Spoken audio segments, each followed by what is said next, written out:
চাঁদের হাসি নামাজ পড়তে ভালো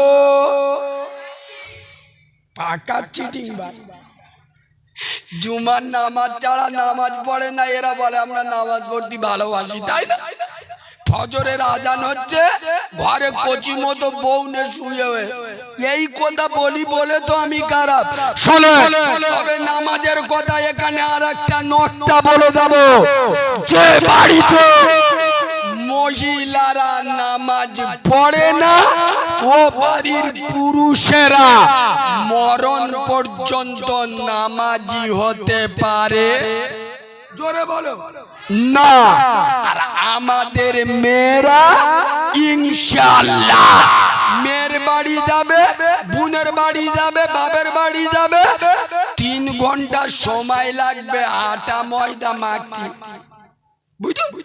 ফেরা লাভলি মেয়ে পুরো টেম্পু মাছের মতো নুসরাত জাহানের খালা তো ফেরা লাভলি মাখতে 2 ঘন্টা সময় লাগে আর মাগরিবের নামাজ খুব বেশি 10 মিনিট সময় লাগে এদের সময় হয় না ঠিক বলছি না ভুল বলছি খোদার কসম এই অনন্ত পাড়ার শহরা অনন্ত পাড়ার সোনামণি মা বোনেরা আমার মাইকের আওয়াজ যারা শুনছো কান খুলে শুনো খোদার কসম এই সোনামণি মা বোনেরা তোমাদের জীবনের শেষ মেকআপ ফেরা লাভলি দিয়ে হবে না তোমার জীবনের শেষ মেকআপ বডি লোশন দিয়ে হবে না তোমার জীবনের শেষ মেকআপ ফেস পাউডার দিয়ে হবে না তোমার জীবনের শেষ মেকআপ হবে আতর আর শর্মা দিয়ে অনন্ত পাড়ার সোনামণি মা বোনেরা কসম খোদা আমি পায়ে ধরে বলে যাচ্ছি রূপ চর্চা বাদ দিয়ে আমল চর্চা করো শপথ আল্লাহর জান্নাত খুঁজতে হবে না জান্নাত তোমাকে খুঁজে নেবে ঠিক বলেছি না ভুল বলেছি রূপ চর্চা বাদ দাও খোদার কসম জৈবন বেশি দিনের নয় এ রূপ বেশি দিনের নয় কবরে মাটি পোকা খেয়ে শেষ করে দেবে রূপ চর্চা বাদ দাও আমল চর্চা করো জান্নাত খুঁজতে হবে না জান্নাত তোমাকে খুঁজে নেবে তবে আপনাদের কাছে আমি একটা সাক্ষী চাইবো সত্যি কথা বলবেন মুরব্বীর আরাম কোনোদিন শুনেছেন বা দেখেছেন যে কোনো মহিলা স্বামী ছেড়ে দে বাপের বাড়ি চলে কেন স্বামী মদখোর মাতাল মদ খেয়ে এসে ওই মেয়েটার উপরে অত্যাচার করতো ওই কারণে স্বামী ছেড়ে দে বাপের বাড়ি চলে এই এরাম আসে না নেই আপনার দিকে নেই কোনদিন শুনেছি যে স্বামী মদ খেয়েছে গাঁজা খেয়েছে অন্যায় অত্যাচার করে ওই কারণে মেয়েটা স্বামী ছেড়ে দে বাপের বাড়ি চলে খোদার কসম একটা প্রমাণ আমাকে দেন যে কোন মহিলা স্বামী ছেড়ে দে বাপের বাড়ি চলে এসছে স্বামী নামাজ পড়ে না বলে আর কথা বুঝতে পারেন স্বামী মদ খেয়ে এসের উপর অত্যাচার করে টিকতে পারেন স্বামী ছেড়েতে চলে এসছে কোন মহিলা কোনদিন স্বামীকে বলেছে এই স্বামী শুনে নাও যতক্ষণ না 5 ওয়াক্ত নামাজ পড়া ধরবে হারাম খাওয়া না ছাড়বে আমি তোমার ঘর সংসার করব না আমি চলে গেলাম বাপের বাড়িতে খোদার কসম 100-র মধ্যে 99টা মদ্য সোজা হয়ে যাবে ঠিক বলেছি না ভুল বলেছি কেন যত হও না বাবু বোর কাছে বলো বলো কাবু বউ যদি বলতো তুমি যদি নামাজ না পড়ো তোমার বাড়িতে থাকবো না আগো আমাদের মদ্যগুলো নামাজি হতো না কথা বলে না কিন্তু মেয়েরা ওটা বলবে স্বামীর আরো বলতেছে আল্লাহর কি রে বাপ আলমারি ভর্তি শাড়ি। ফের রোজার ঈদের সময় যদি একটা বেনারসি না দেয়, ওর রোজার ঈদ ময়রম করে দেবে। খোদার কসম আমার সোনামণি মা বোনেদের পায়ে ধরে বলে যাচ্ছে, আল্লাহর নামের শপথ করে মেয়েরা নামাজি হবে, ওই ঘরকে আল্লাহ জান্নাত বানিয়ে দেবে। সুবহানাল্লাহ। কারণ বাড়িওয়ালা যদি নামাজি হয়, গার্জেন যদি নামাজি হয়, মা পারে তার স্বামীকে ওলি বানাতে। ঠিক বলেছি না ভুল বলি? স্বামী যদি হারাম খায়, রাত্রেবেলা গায়ে মাথায় হাত বুইলে, এই দেখো আমাদের প্রতিদিন গোশ আলু খাবের দরকার। আমি তোমার স্ত্রী, আমি তোমার বলছি গোশ আলুর দরকার নেই, হালাল যেখানে আমরা ডাল ভাত করে খাবো। আগো বিবির মায়াবী হাত যদি 5 দিন 5 বার মাথায় বুলায়, ও স্বামী সারবে না? সারবে না। কথা বলে না? খোদার কসম আমার সোনামণি মা বোনেদের বলবো, আপনারা আগে নিজেরা তৈরি হন। আমার মা বোনেদের বলবো, একজন মা পারে তার ছেলেকে ওলি বানাতে, একজন মা হলো 100 স্কুলের মাস্টার। খোদার কসম, মেয়েরা সোজা হলি দুনিয়া সোজা হয়ে যাবে। এই, আপনারা ভাববেন না মেয়েদের মর্যাদা কম। হয়তো এটা সত্য, পৃথিবীতে কোনো মহিলা নবী হয়নি, এটা ঠিক। তাই বলে আল্লাহ এদের সম্মান ছোট করেনি। এই, ইসলামে নারীদের যা অবদান আছে শুনলে চোখ বুলু হয়ে যাবে। এই, রাসূলুল্লাহ রিসালাতে সাক্ষী প্রথম যে দিয়েছিল সে কোনো মদ্য ছিল না, আবু বকর ছিল না, ওমর উসমান ছিল না। নবী প্রথম ইসলামের দাওয়াত দিয়েছিল, তার নাম হলো আম্মা জান খাদিজা হুজুর। সুবহানাল্লাহ। নবী সর্বপ্রথম ইসলামের দাওয়াত, কোরআনের দাওয়াত, নবুয়তের দাওয়াত রাসূল দিয়েছিল প্রথম আম্মা জান খাদিজার কাছে। খাদিজা, আমি আল্লাহর নবী, খোদার কসম রাসূলুল্লাহর 25 বছর বয়স, আম্মা জান খাদিজার 40। নবী বিয়ে করলেন, রাসূলের বয়স যখন হলো 40, আম্মা জান খাদিজার বয়স হলো 55। মানে নবী নবুয়ত যেদিন পায় সেদিন আম্মা জান খাদিজার বয়স 55। দীর্ঘ 15টা বছর নবীর সাথে ঘর সংসার করলো।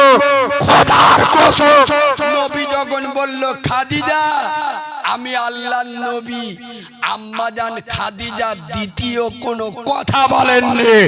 আম্মা জান খাদিজা বললেন, হুজুর আমি এক বাক্য সাক্ষী দিচ্ছি, আপনি যে আল্লাহর নবী, আল্লাহর রাসূল, এ বিষয় কোনো সন্দেহ নেই। লা ইলাহা ইল্লাল্লাহ মুহাম্মাদুর রাসূলুল্লাহ। খোদার কসম, ইসলামে নারীদের অবদান অস্বীকার করা যাবে না। যুদ্ধের ময়দানে আনজালা যেমন নিজের কলিজা কেঁদেছে, খোদার কসম আম্মা জান সুমাইয়া একজন মহিলা সাহাবী তার জীবনকে, তার বডিকে, তার শরীরকে তীর দিয়ে ঝাঁঝরা করে দিয়েছেন ইসলামের ভালোবাসায়। একবার দরুদ শরীফ আল্লাহ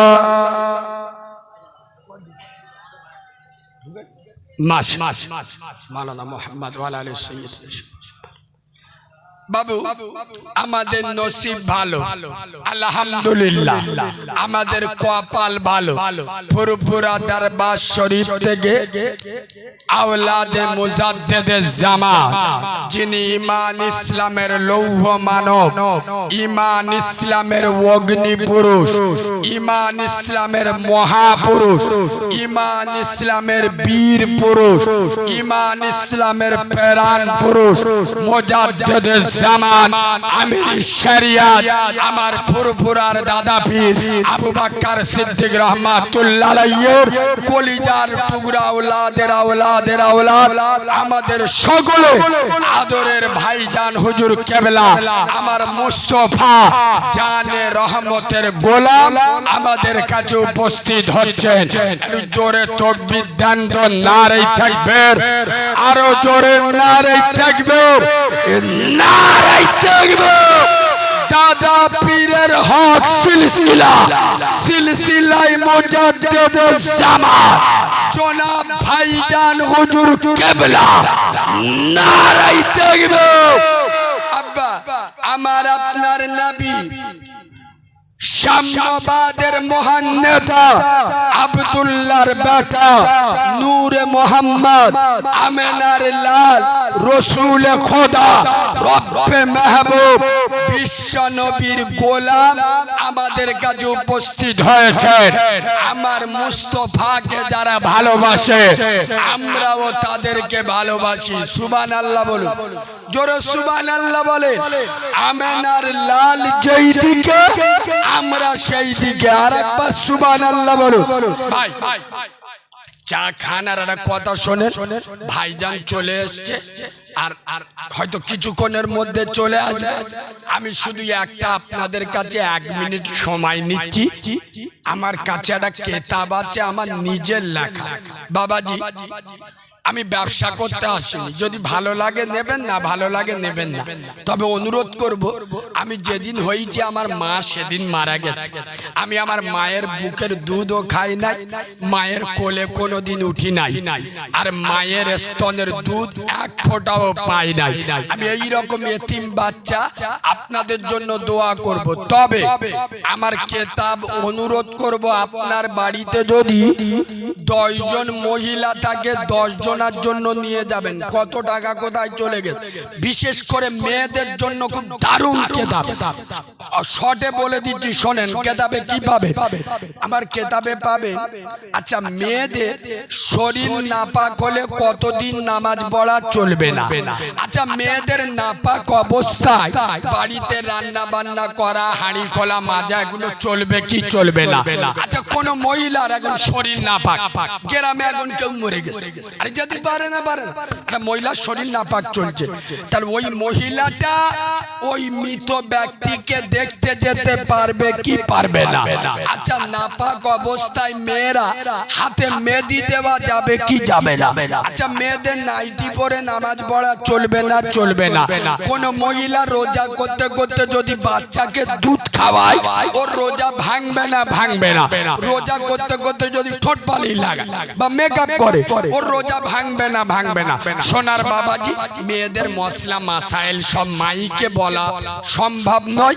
মেয়েদের গোপন থেকে গোপনতম মশলা মাসাইল যেগুলো মেয়েরা লজ্জার কারণে কাউকে বলতে পারে না, এই রকম মশলা এই কিতাবে পাবেন। তবে ভয় নেই, পুরো কিতাবটা বাংলায় লেখা, বাংলায়। কোরআন শরীফের 10টা ছোট ছোট সূরা বাংলায় লিখে দিস। নামাজ শিক্ষা কিনতে হবে, আমার কিতাবটা বাড়িতে রাখবেন। এই দেখেন দরুদ ইব্রাহিম, দোয়া মাসুরা, আতাল কুরসি বাংলায় লিখে দিস। বেতের নামাজে দোয়া কুনুত, উযু করবেন কিভাবে, গোসল করবেন, সব বাংলায় লেখা। বাবাজি আমার কিতাবে পাবেন আল্লাহর নবীর জানাজা পড়িয়েছেন কে, নবীর কবরে লেবেছে কজন, নবীর গোসল দিয়েছে কজন, আচ্ছা রাসূলুল্লাহর কজন স্ত্রী, কজন বিধবা, কজন কুমারী, কোরআন শরীফে কোন সূরায় বিসমিল্লাহ নাই, কোন সূরায় কাফ নাই, মিম নাই, 40 পাতার বই কতক্ষণ বলবো। আবু দাউদ, তিরমিজি, বুখারী, মিশকাত,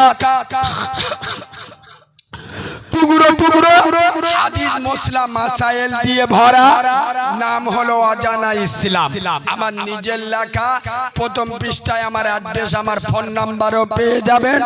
আব্বা আপনারা চার দোকানে বসে বিমল খেয়ে থুতু ফেলে দেন 30 টাকা, মনে করবেন একটা মাহারা বাচ্চার 30 টাকা খেতে দিস, কত টাকা কোথায় চলে গেছে, প্রত্যেকে 30 টাকা করে দিয়ে এই কিতাবটা আপনারা নিয়ে নেবেন। তবে কেউ উঠবেন না, আমার ভাই সকলের কাছে যাচ্ছে কথা না বলে 30 টাকা করে দারুণ দারুণ কবিতা ছন্দ বাচ্চাদেরকে গান শেখাবেন কেন নবীর প্রেমের না আল্লাহর প্রেমের হাম আমার কেতাবে এমন এমন কবিতা আছে বাংলার বড় বড় বক্তারা বলে দেখবেন এই কেতাবে পাবেন আচ্ছা মাগো বলো দেখি রাত্রি কেন কালো আর সূর্য মামা কোথা থেকে পেলেন এমন আলো ফুলগুলি সব নানা রঙের কেমন করে হয় আর লতাগুলি সবুজ কেন ফুলের মতো নয়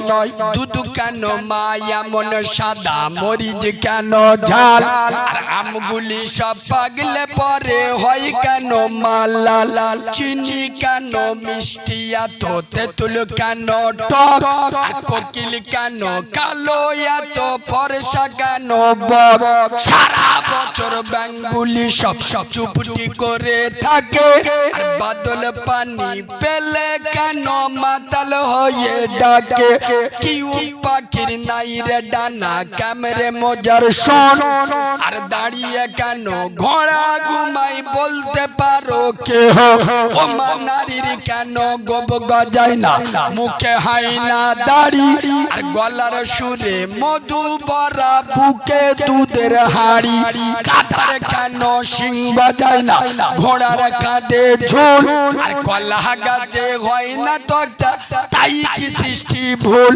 বাঘের কেন বাচ্চা হয় 12 বছর পরে আর সিংহা শাবক জন্ম নিলে শূন্যতে লাম মারে সকাল বেলায় ঘাসের আগায় শিশিরি কেন ঝরে আর জল বিচুটি লাগলে কেন গা কুটু কুটু করে পশু কেন কয় না কথা মানুষ কেন কয় বলে না মাগো এসব আবার কেমন করে হয় মা হেসে কয় সোনার খোকন আছেন রহমান যা কিছু হয় তিনি করেন সবই টানার দান নারে তাকবীর দরুদ শরীফ আল্লাহুম্মা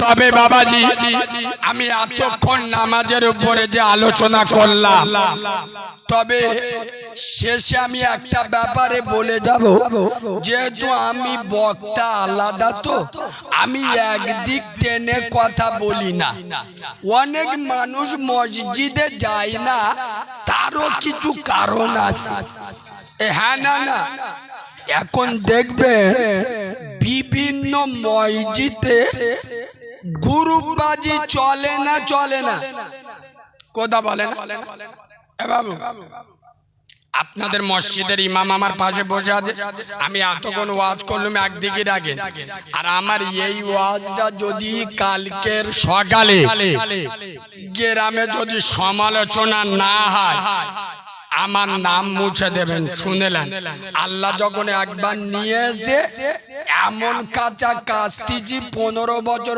পরিষ্কার থাকবে শোনে মসজিদের ইমামদের ছুটি হলো সপ্তাহে 1.5 দিন কদিন জুমার নামাজ পড়ে বাড়ি যাবে রবিবার দুপুরে এসে নামাজ পড়াবে আচ্ছা সপ্তাহে যদি 1.5 দিন হয় মাসে কটা সপ্তাহ 4টে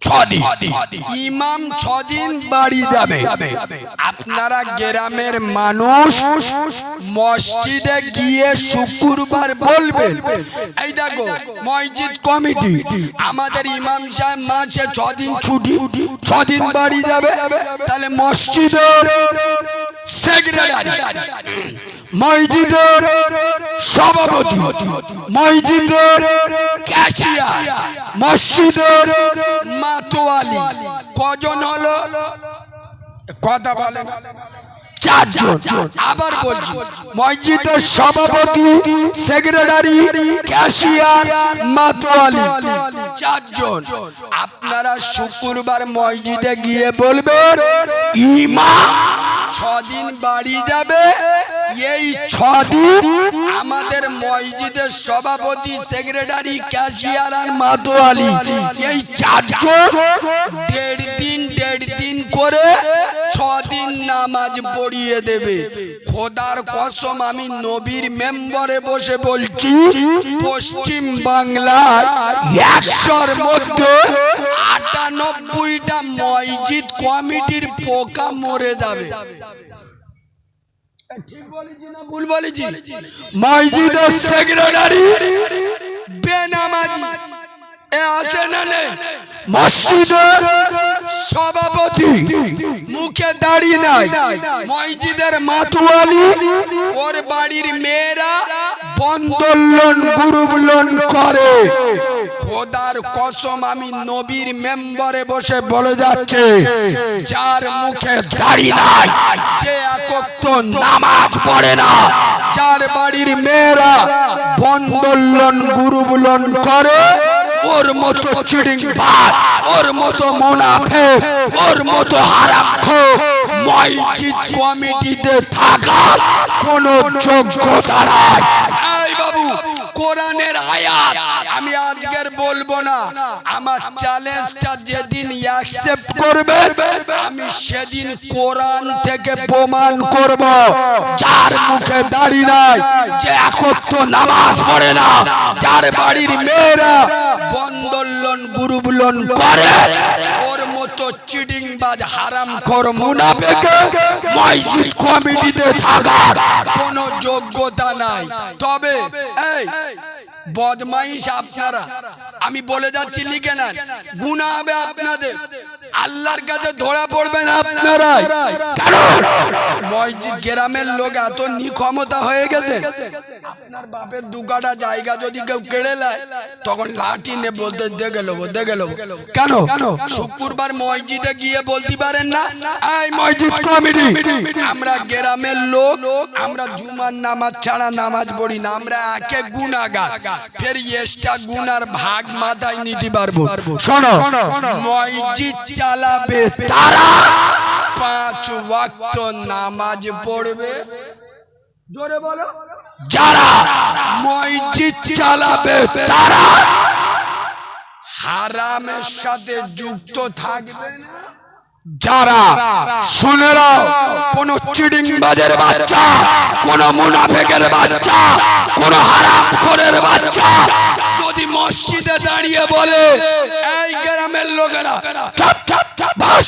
বসে যা, এই মসজিদের জায়গা দিয়ে গেছে আমার ঠাকুরদা, আর এই মসজিদ করে গেছে বাপ চাচারা, সুতরাং এই মসজিদ আমরা যা বলবো তাই হবে। ওই মসজিদে নামাজ পড়বেন না, ওই মসজিদে নামাজ হবে না। আরে বাঁদরের বাচ্চা, তোর ঠাকুরদা জায়গা দিয়ে যাক আর তোর বাপ চাচারা মসজিদ করে যাক, ওটা যখন মসজিদে দিয়ে গেছে তা তোদের নেই, ওটা কার? জোরে বলুন কার? আল্লাহ। তোদের অধিকার যতটা, গ্রামের লোকের অধিকার ততটাই। খোদার কসম এই অনন্ত শহরা অনন্ত পাড়ার জুমা মসজিদে এখানকার মুসলমানের বাচ্চাদের অধিকার যতটা, আমি কারিমুল্লাহ জাহাদি, আমার বাড়ি ডায়মন্ড হারবার, আমার অধিকার ততটাই। কেন? এ মসজিদ তৃণমূলের পঞ্চায়েত নয়, সিপিএম এর পঞ্চায়েত নয়, কংগ্রেস আইএসএফ এর পঞ্চায়েত নয়, আল মসজিদুন বাইতুল্লাহ। মসজিদ কার ঘর? চিল্লে বলো, এখানে আইন চলবে আল্লাহর, তোর বাপ দাদার নয়। কথা শুনছেন? এই মসজিদে আইন চলবে আল্লাহর। এখন মসজিদ গুলো বললি তো রেগে যাবে, শেষবারে টিডিনা দিয়ে যাবো, এই শোনে, মসজিদের সভাপতি, আস্তে আস্তে, মসজিদের সভাপতি হবে কে? গ্রামের যে পার্টির বুথ সভাপতি, যে রাজনীতির বুথ সভাপতি, ওইটি মসজিদের সভাপতি। এমন চিটিংবাজের বাচ্চা মুখে দাঁড়িয়ে একক তো মসজিদই যায় না, ওর বাড়ির মেয়েরা অর্ধেক একটা বুকের কাপড় সরিয়ে বন্দোলন গুরুবলন করে, সে মসজিদের সভাপতি। আগো যে বাড়িতে গার্জেন নামাজ পড়ে না, ও বাড়িতে নামাজি হতে পারে? গ্রামের গার্জেন কারা? মসজিদ কমিটি। যে মসজিদ কমিটি নামাজ পড়ে না, ওই পাড়ায় নামাজিদের বরকত কি করে হবে? আর আমার কথা বুঝতে পারেননি? এক্ষুনি বললি তো আপনাদের ঝাল লাগবে। এই যে আপনাদের ইমাম বসে আছে, বলে আমি আপনাদের দিয়ে উদাহরণ দিই, আমি আমার বাবু দিয়ে উদাহরণ দিচ্ছি। আপনাদের ইমাম কালকে আমার কথাটা শুনলে প্রথম রেগে যাবেন, কিন্তু প্রথম শুনলেন তারপরে মন্তব্য করবেন। কালকে সন্ধ্যেবেলা আপনাদের ইমাম সাহেব যদি ওই গেলাস দুই ছোট ছোট, বেশি বড় না, ছোট ছোট, যদি বিদেশি মাল, চুল্লু টুল্লু কম দামের না, মালগুলো হাসি দেখে বোঝা যাচ্ছে, চেকে দেখে। আগো তোমাদের ইমাম যদি 2 গ্লাস মদ খায়, সত্য কথা বলুন, এই ইমামের পিছনে আপনারা নামাজ পড়বেন? কথা বলে না কেন? ইমামকে মসজিদে রাখবে? রাখবে না কেন? ইমাম কি খেয়েছে? মদ। মদ খাওয়া কি হারাম? হারাম কারে বলে? বলে দাঁড়াও, আমার শালিক জিজ্ঞেস করছি, অদ্ভুত ধরলি আমরা পারি গেল। আল্লাহর নিষিদ্ধ জিনিসকে হারাম বলে। ইমাম মদ খেয়েছে, ওই ইমামের পিছনে নামাজ পড়বেন না, ওকে মসজিদে রাখবেন না। বলো মুসলমানের বাচ্চা, জবাব চাই, জবাব দাও। মদটা শুধু ইমামের জন্য হারাম না আমাদের সবার জন্য হারাম? জোরে বলুন। সবার। এমন ইনজেকশন দেবো 20 বছর বেতা থাকবে। দাঁড়াও, কাল সকাল থেকে যদি ইমাম সুদের টাকা দেওয়া চালু করে, গ্রামে যার টাকার দরকার হবে আমার কাছে 1000 নিবি, সপ্তাহে 100 বেশি। আরো যদি ওনার বউটা নিয়ে এসে বন্ধন লোন গ্রুপ লোনের সভাপতি করে দেয়, সত্য কথা বলুন, ওই ইমামের পিছনে নামাজ পড়বেন কেন? ইমাম সুদ খায়, ইমামের বউও সুদ খায়, ওর পিছনে নামাজ পড়বো না। এই মুসলমানের ছানা, মুসলমানের বাচ্চা, জবাব চাই, জবাব দাও। সুদটা শুধু মৌলবি আর মৌলবির বোর জন্য হারাম না আমাদের সবার জন্য হারাম? এক্ষুনি ফতোয়া দিলে ইমাম যদি সুদ খায়, ওনার বউ যদি সুদ খায়, ওর পিছনে নামাজ পড়বো না, ওর মসজিদে রাখবো না। এরা কতটা নিকৃষ্ট হয়ে গেল। ইমাম মদখোর সুদখোর হারামখোর চলবে না, কিন্তু মুক্তাদি মদখোর সুদখোর হারামখোর হলে অসুবিধা। আর ভাষায় অর্ধেক লোক বুঝতে পারে। আর ইমাম মদখোর সুদখোর হারামখোর হলে তো মসজিদই রাখবেন না, ওর পিছনে নামাজ পড়বেন না। আর ইমামের পিছনে যে মালগুলো দাঁড়িয়ে নামাজ পড়ে, এদের বলা হয় মুক্তাদি। কি মুক্তাদি? মদখোর সুদখোর হারামখোর হলে কি করে চলে? আর ভাষা ধরতে পারেন। ইমামের বউ সুদ খেলো, ইমামকে যদি মসজিদ থেকে তাড়িয়ে দাও, তুই চিটিং বাজের বাচ্চা, তোর বউ বন্ধন লোন গ্রুপ লোন করে, আর তুই ইমামের পিছনে কোন লজ্জায় দাঁড়িয়ে নামাজ পড়িস? তুই নির্লজ্জ, দোকান কাটা মারা। এই কথাগুলো বলি বলে খারাপ, সহজে তো আলেমদের দিকে আঙুল তুলে দেন। খোদার কসম, যেটা ইমামের জন্য হারাম সেটা আমাদের জন্য হারাম। ইমাম মদখোর সুদখোর হারামখোর হলে চলবে না। মুসল্লিরা মদখোর সুদখোর হারামখোর হলে গ্রামে আল্লাহর বজ্রাঘাত পড়বে না। পায়ে ধরে বলে যাচ্ছি, খোদার কসম, আমার প্রতিটা কথা বন্দুকের গুলির মতো যাচ্ছে। আমি জানি অনেকে শক্ত লাগছে, খোদার কসম আমি রোগের ওষুধ দিয়ে গেলাম। আমি আপনাদের আয়নাটা সামনে তুলে দিয়ে গেলাম। আমি বলে গেলাম, আপনার নাকের কাছে একটা বড় কালো দাগ লেগে আছে, আয়নায় দেখেলেন। আয়না দেখে যদি দাগটা না মুছে নেয়, বুদ্ধিমান না হুনমান তোমরা ডিসাইড করে নাও। আজ আমি আয়না দিয়ে গেলাম, এটা হারামের রাস্তা, এটা হালালের রাস্তা। খোদার কসম, নামাজ পড়ো, মসজিদে যাও। রাসূল জীবনের শেষ যেদিন পৃথিবী ছেড়ে চলে যাচ্ছেন, নবীর ভাষা ছিল, আসসালাত আসসালাত, নামাজ নামাজ, ওমা মালাকাত আইমানুকুম, উম্মতরে নামাজ ছেড়ে দিস না। আমি শহরে অনন্ত পাড়ার মুসলমানদের বলে যাব, কসম খোদা, যে যা করছেন দুটো পায়ে ধরে বলে যাচ্ছি, তিনটে কাজ করবেন, জান্নাতে যাবে। কটা? মৌলবীদের ফতোয়া বাদ দাও, যত মৌলবী তত ফতোয়া, ফতোয়া ছেড়ে দেন। তিনটে কাজ করবেন, জান্নাতে যাবে। নাম্বার 1, হালাল খান। কি? হালাল খান। নাম্বার 2, 5 ওয়াক্ত নামাজ পড়ুন। নাম্বার 3, বাম্মার সেবা করুন। খোদার কসম মরে যাবেন সোজা জান্নাত। সুবহানাল্লাহ। ইসলাম সহজ না কঠিন? কঠিন করিস তো আমার মতো কিছু মৌলবী ফতোয়া মেরে। ঠিক বলছি না ভুল বলছি? তিনটে কাজ করো, বিনা হিসেবে জান্নাত। হালাল খাও, 5 ওয়াক্ত নামাজ পড়ো, বাম্মার সেবা করো, মরে যাবে জান্নাত। কত সুন্দর, কত সোজা। আর আমরা সেটা কঠিন করে দিয়েছি। তবে শেষ মেসেজ আপনাদের দিয়ে যাব, আমার দাদা পীরকে মহাব্বত করেন ইনশাআল্লাহ? সকলে বলেন। আমার দাদা পীরের ভক্ত মুরিদ আছেন তো? আমি পায়ে ধরে আপনাদের একটা অনুরোধ করে যাচ্ছি।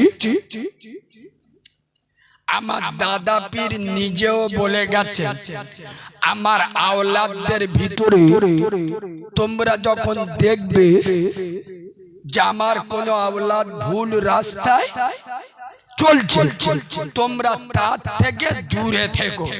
কিন্তু দাদা পীর এটা বলে যায়নি যে তাকে গালি দিও। কথা বলে না? তোমরা দেখছো যে এই ভাইজানটা, এই হুজুরটা আমরা দেখতে পাচ্ছি যে ফুরফুরা সিলসিলার বিরুদ্ধে যাচ্ছে। দাদা হুজুর বলে যাচ্ছেন তোমরা তার থেকে দূরে থাকো, কিন্তু দাদা হুজুর এটা বলে যায় নাই যে তোমরা তাকে গালি দাও। আমি আপনাদের পায়ে ধরে বলে যাচ্ছি, আমার দাদা পীরের সব আওলাদ আমরা তাদের পা জুতো মাথায় রাখি। যাকে ভালোবাসবেন তার কাছে যাবেন, তবে যার না ভালো লাগবে দূরে থাকুন, গাল দিতে যাবেন না। কারণ যারা আলেম উলামা পিসা পীরজাদাদের গাল দেয়, এদের রক্ত ভালো না। কারণ নবী বলে যাচ্ছেন, আল উলামা ওয়ারাসাতুল আম্বিয়া, আমার দ্বীনের আলেমেরা আম্বিয়াদের সুপারিশকারী। আমি এখন পার্টি করতে আসি, আমাকে ভুল বুঝবেন না। আপনি ধরো কঠোর তৃণমূল করে বা কঠোর সিপিএম করে বা কঠোর কংগ্রেস করে, সত্য কথা বলুন, আপনি যেদিন মরে যাবেন, আচ্ছা মমতা ব্যানার্জি আপনার জন্য দোয়া করবে? কথা বলে না? মীনাক্ষী মুখার্জি আপনার জন্য দোয়া করবে? অধীর রঞ্জন চৌধুরী দোয়া করবে? আর যে আলেম, যে পিসা পীরজাদাদের গাল দিচ্ছেন, খোদার কসম হতে পারেন আপনি তার বিরোধী, কিন্তু সে আলেম যখন দোয়া করবে, বলবে আল্লাহ গোটা পৃথিবীতে যত ইমানদার চলে গেছে তাদের কবরটা জান্নাতের বাগান বানিয়ে দাও। তার ভিতরে আমার নামটা আছে না নেই? তাহলে আলেমদের দোয়ায় আমার নাম আছে, আর আমার কথায় আলেমদের গাল বেরোয়। খোদার কসম, যে হুজুরের ভাল লাগবে না তার থেকে দূরে থাকো, কিন্তু গালি দিও না। আরে বিশেষ কিছু ভাইজানদেরকে ভালোবাসতে গেলে ইমানি পাওয়ার থাকতে হবে। সেই ইমানটা আপনার ভিতরে নাই, ওখান থেকে সরে যান। তবে গালি দিতে যাবেন না, তারা দ্বীনের আলেম, আমার দাদা পীরের আওলাদ। আর শেষ কথা বলে যাব, গত কয়েকদিন ধরে দেখছি কেউ কেউ আমার নবীকে যত ছোট করতে পারে। আচ্ছা, 12ই রবিউল আউয়াল আমরা ঈদে মিলাদুন নবী মানি না? মানি না? আচ্ছা বলুন, ঈদ মানে কি? খুশি। মিলাদ মানে জন্ম, নবীর জন্মের খুশি, মানে এই দিন নবী এসছে, আমরা আনন্দ পালন করি। কিছু কিছু মাল দেখবেন ফেসবুকে ফতোয়া মারে, তোরা যে ঈদে মিলাদুন নবী করতিস, 12ই রবিউল আউয়াল নবী এসছে, তোরা যে আনন্দ করতেছি আর 12ই রবিউল আউয়াল তো নবী দুনিয়া ছেড়ে চলে গেছে, কথা বুঝতে পারিস?